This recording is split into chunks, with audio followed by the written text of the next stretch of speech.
I'd like to start out by saying that for every action, there is a reaction. Cause and effect. You've heard it before. Where are all the good men at? What happened to them? Where did they go? Where did all the good men go?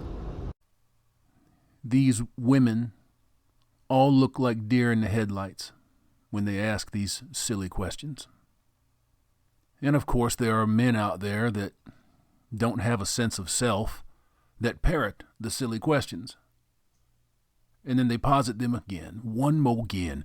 Where are all of the good men at? What happened to you guys? Why can't you just do what they tell you to do? I mean, they know them better than you know them, so why can't you just get a clue?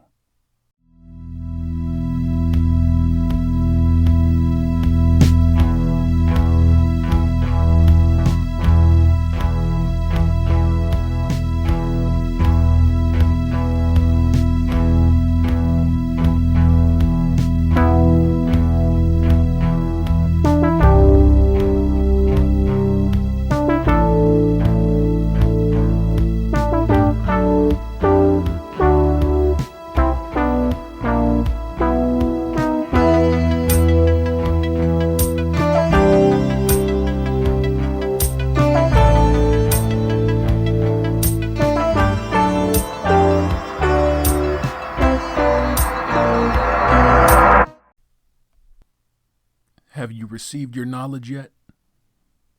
Have you taken the time to detonate, to get as mad as you can possibly fucking get, rage, and rage some more? Has it made things clearer for you? I'm willing to bet that it has. Gentlemen, that's the entire point of what we do. That's why we do everything that we do. It's to give you a place, a space, a reason to exist. But you have to make the effort. I know a lot of you don't want to hear it, but it's always been on you. It's not fair. It's not what you wanted. But it is what it is. It's always been on you. My fellow men, you have a responsibility to yourselves. Once you get out the door, close it. Once you understand, once you've made the determination that you have armed yourself with all relevant knowledge, it is your duty and your obligation to live your life. You can't stay stuck and buried and mired in the past. I'm not telling you to forget the past. Quite the contrary. I'm telling you to keep the past up front. Keep it where you can see it. It's an ever-present, vigilant warning for you. 2,500 videos ago, I knew that I was walking into a room. It had a way in, and it has a way out. I knew that when I walked into the room, I was going to have a lot to say. And I've done that. I knew that a lot of it wasn't going to be received well. It would take some massaging to make people understand it. I knew that a lot of it was going to go over like a lead balloon. I knew that a lot of it, the majority of it, was going to be rage-based, and it was me getting that shit out of me, identifying with you identifying with me, knowing, understanding that you're not alone in the world, that you're not going crazy. That, for me, was the most important part. Was to understand that I wasn't alone. I didn't know what gaslighting was back then, but I do now. It's funny to me how we always invent and create new names for things that already exist, things that already have a name. It's just plain old deception, narcissism, BPD and NPD personalities, people that are not designed to be partnered or paired with others. It's the tidal wave coming to the door. You don't think it should ever breach the coast until it happens. It's the tsunami of single mother, household raised people showing up in your life. And that's a dire effect, a drastic effect for men, for women, for civilization. It's been horrific. But like I said, there's a door in and there's a door out. And once you're armed, once you understand, you have an obligation to live your life. How many of you good men have tried to start your life up again, tried to live again?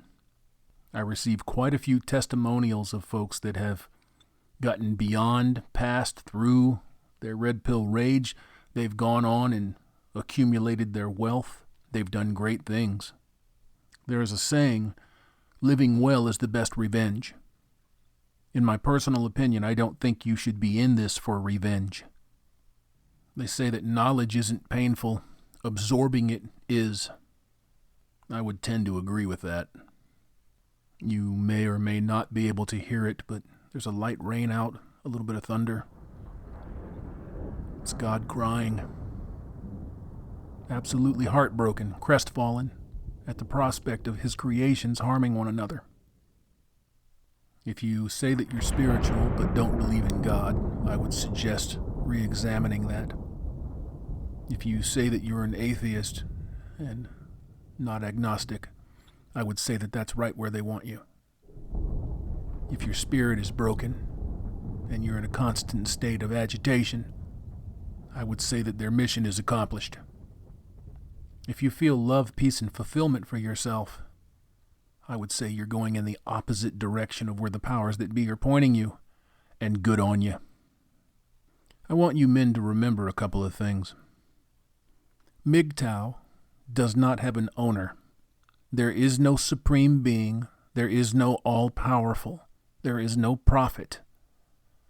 MGTOW is a philosophy that the individual chooses to adopt in order to make their life better, easier, livable. If for no other reason, to understand the chaos around them. You have to ask yourself, in everything that you do, am I subjecting myself to usury? Any answer other than no, absolutely not, is the wrong answer. Are those around me obligating me to usury? Are those that I listen to peddling usury? Are those that mock, shame, and deride me pissed because I won't commit to their usury? Doing a favor for someone is not usury, but favors aren't compelled. Usury always comes as a wolf in sheep's clothing. Always. It always offers you something for nothing and gets you to believe very easily that you have achieved something with no result. There will be many people that will come. There will be many men that will say to you, we have figured it out. The MGTOW philosophy just needs a leader, just needs a ruler, just needs somebody to organize it. Right then and there, unsubscribe and never return. When creators and pundits peddle narcissism, unsubscribe. When drama merchants show up in your comments, block, ignore, and ghost. Be big to them. The ghost nation is firmly established. It has a foothold and it's not going anywhere.